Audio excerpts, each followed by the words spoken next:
Hey everybody, ronarray here, and today I want to showcase a quick but very risky way to fish for big drops, such as Nimis Ring, which costs around 175 divines, or a Mage Blood for 245 divines. I'm going to open 100 Valdo puzzle boxes, which are a very popular way to gamble currency closer to the end of the league. Will it be profitable? How long would it take to buy all of them? And is it great or bait? The whole opening process is going to be in this video, so let's check it out together.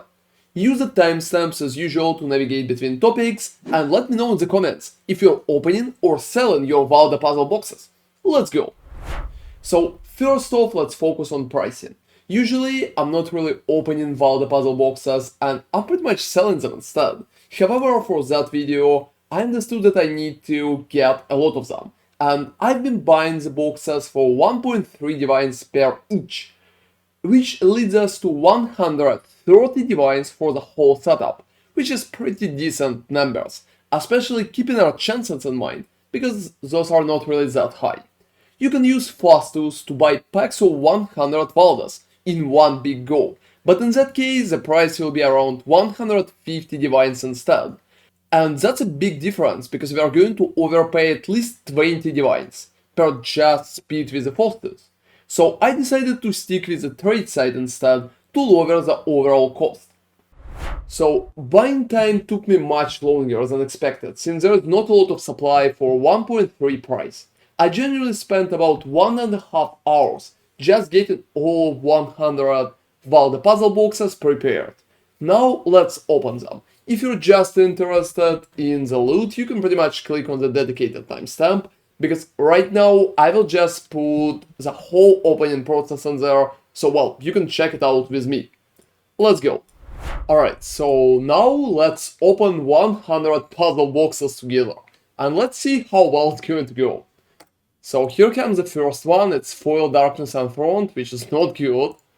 Second one is Foil Belt of the Deceiver.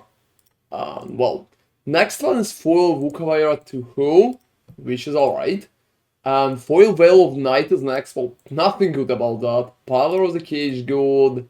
Foil Lifespring. Foil Bramblejack. Yeah, I think it goes pretty alright. A lot of Darkness Enthroned, and that's pretty much happening very often. So a lot of Brambljacks too. Baited Breath, again, Denderbait. A lot of basic units, I would say. So we will probably pair them in groups and we will see which one is going to provide like biggest amount of particular units. Replica Farl's 4, that one is not that bad, so I'm probably going to set it aside a little because it has some price, will clash. And I will probably need to recheck some of them in the process. So Cloak of Flame could cost something, to be honest. Venter's Gamble, well, if it will be lucky. Another Denderbait, we have a lot of Denderbaits already. So is Will Clashes. Pillar of the Cage God, which is kinda alright too. Another Will Clash. Darkness Enthroned. A lot of Darkness Enthroned are pretty much dropping all the time. Also Zarper Penance. And generally getting a very good item here could be very hard, because to be honest, just opening all of them, showcasing how the chances for anything decent are pretty much not that high. So Foil Forbidden Flame is not a bad thing, because we will be able to sell that one. Next style is just the map, so Perpetuate, that's working, Gold Worm. So generally, I think that approach is going to lose me money, because getting anything for any particular price is very hard right now. I've opened almost half of them. I think Incandescent should have some particular price. Ghost Wreath. That one is just Wanderlust. And another Wanderlust. Well, we have like two Wanderlust at the same time. So moving forward, like Chains of Command, Lifespring. Unfortunately, there are so many uniques right now. So the chance to get anything decent enough is very low, just because there's too many uniques in the pool. Generally, there is a chance that you will get like a Mage Blood or something cool like that, but I wouldn't bet on it. I think another thing that should help us to break even is pretty much foil Forbidden Flames, because those would have a particular prices. And it could be good, especially if you can finish them up yourself. Another Life Spring, Veil of the Night, Allure. We also need to keep in mind that some of them will be completely unrunnable, and there's just no point to even go in there. And such small ones like White Wind, for example, pretty much not cost a lot. Black Suncrest, Red Nest. I honestly doubt that I will get anything cool, and I hope I will just get enough Forbidden Flames to pretty much, well, receive some currency back. Because right now it just feels like I'm losing currency right here. Crystallized Omniscience should have some price. I will also reprice check all of them after opening, but right now it is what it is. So many Bramble Jacks, and that's pretty much it. Another Darkness Enthroned. So I would say, unfortunately, with such a huge pool, chances to get anything decent are very low. So only 10 puzzle boxes left right now, and it feels like I'm losing money with that. And we will see if like Vantar's Gambles or Forbidden Flames will be able to save it for us. Another Wanderlust, only 3 left. And the last one, well, there was a Mage Blood. No, there is no Mage Blood. So that's pretty much all of them opened. Now I will be able to calculate the price. So talking about the loot, the first and the main question is pretty much how many voided ones dropped. So currently, as you can see, I dropped only 11 voided maps, and most of them are pretty much giving you nothing. The only one that could have some kind of bonus is pretty much foil Precursor Emblem, because Precursors could drop with some bonuses. However, the cost for such map is very low, and running it is probably not worth it. The rest is pretty much just for Life Springs and Tanwahi, which is definitely not worth risking the void. So another interesting question is how to price check such maps. So when you're opening trade, you can pretty much open map filters and go for map completion reward.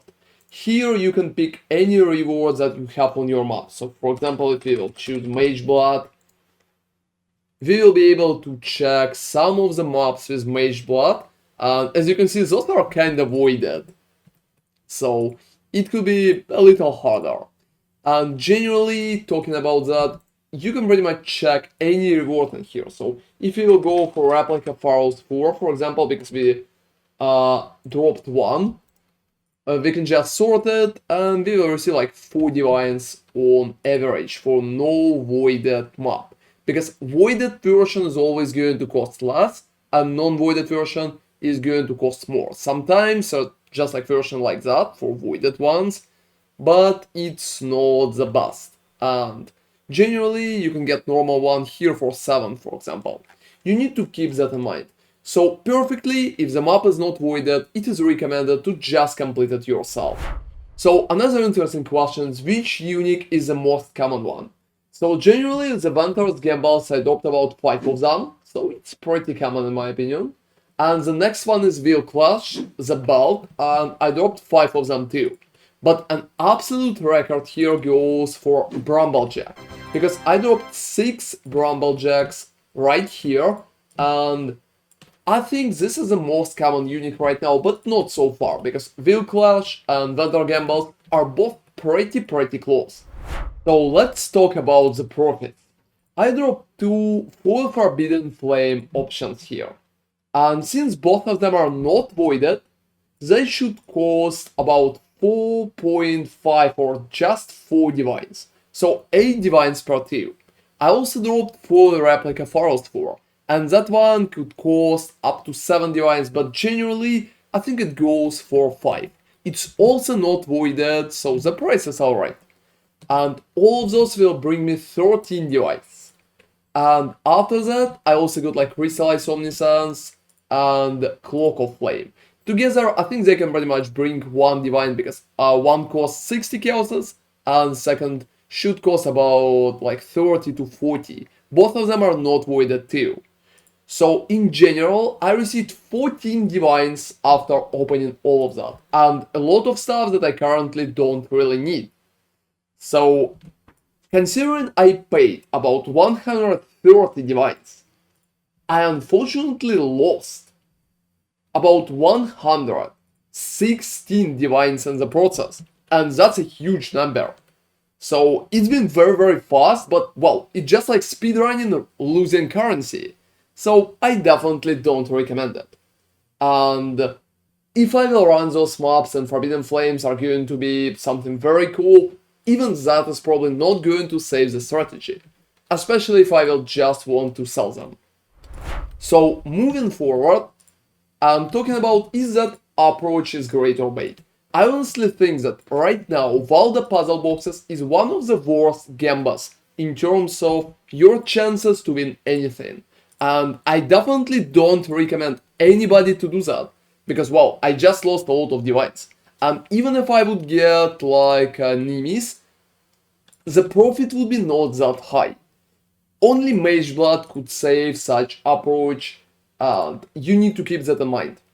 So, talking about great or bait, I will give it 9 on the scale up to the bait. Because, well, chances to get anything out of it, there's not a lot of them, and you're probably going to lose money. So don't gamble, guys. Otherwise, you're going to lose money as I did here. Thank you very much for watching. That's been my video when I opened 100 Valdo Puzzleboxes and lost a lot of divines. Thank you for watching, and see you next time. ronarray out.